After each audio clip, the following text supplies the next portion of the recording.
we're gonna sear with Chef Eric Adjepong, who's here. That was a look at his new show, Wild Card Kitchen. Tell us about Wild Card Kitchen. Wild Card Kitchen is an absolutely wild show. We're shooting in the Food Network studios. Thank you guys for even having me. Of course. And I bring a few of my chef buddies in after the Food Network studios are closed. So really in the daytime, it's like R&D, recipe testing and stuff like that. But then after, hours, kind of dim the lights, bring the drinks out, and then we play a culinary poker game. So it's pretty fun. Ooh. A culinary poker game. Well, we just want to learn how to sear. All right, let's get started. Let's get started with meat. Okay, when it comes to searing meat, I absolutely love to start off with any sort of like steak at room temperature. It kind of helps you kind of just cook the cooking process a lot faster. So we'll take a little bit of oil. Okay. And we can take any sort of like grapeseed, avocado, doesn't really matter. But what we're looking for is an oil with a higher smoke point. So when we're searing, we want to add a little bit of that oil right on top of the steak, both sides. And then we put a little bit of that oil right in the pan as well. And we're looking for an oil with a really high smoke point. Sometimes, my like mom olive oil is not good. Exactly. Not good for that, right? Olive oil is not good for that. Lower smoke point. So essentially what's happening, just a little bit, yeah. We'll throw a little salt and pepper on that. So essentially what's happening is you're kind of like burning the oil before you actually cook the steak, right? So you want an oil that can actually stand up to the heat of that cast iron. So we have a little bit of oil, a little bit of pepper in there as well. Thanks, honey. Yep. And I like to go aggressive on the seasoning, especially for a steak, right? Yeah, I like it salty. You got to salt, exactly, 100%. So once you get all your salt and pepper on, then we go ahead and just take that, and you want to hear that beautiful sizzle right on top. Oh, yeah. Isn't that satisfying? That's so nice. Right? It doesn't sound sizzly enough. Chef, the best pans for searing. I like the skillet, right? I love the cast iron. The cast iron is such a great pan. It retains heat so well.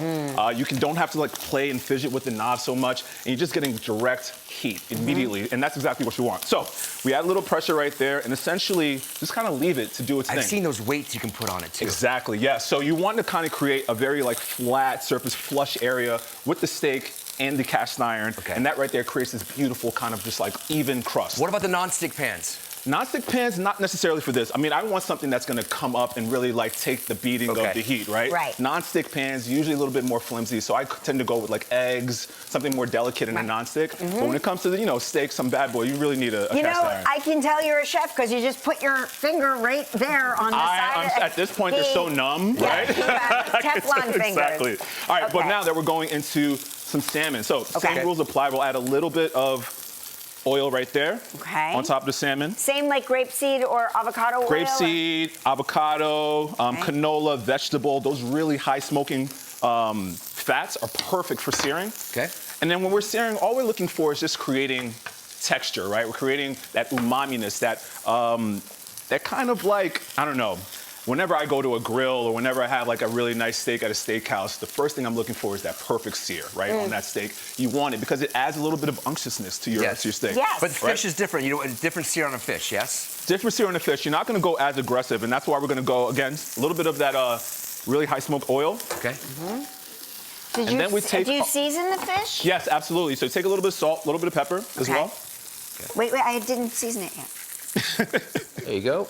All right, listen, we're going to take a little break. When we come back, we're going to finish up our searing lesson. All right, we're back with Chef Eric. All right, tell us about some vegetables as well. Yeah, actually, let's go ahead and quick flip this, and you can see the perfect sear that we have both on the steak and that salmon. And then again, same rules apply. We're going to add a really high smoke temp oil.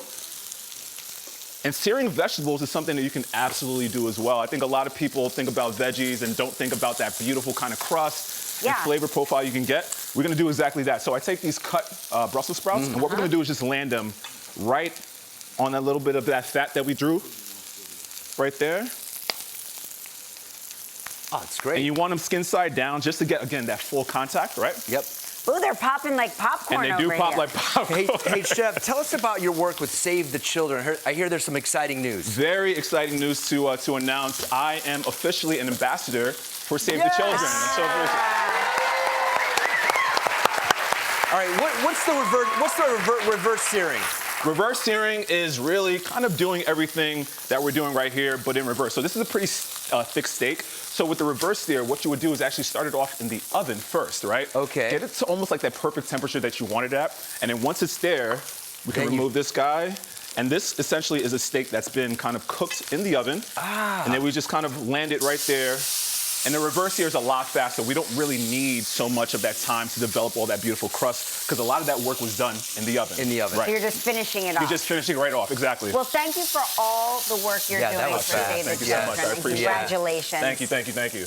Check out Wild Card Kitchen Tuesdays at 9 p.m. on the Food Network.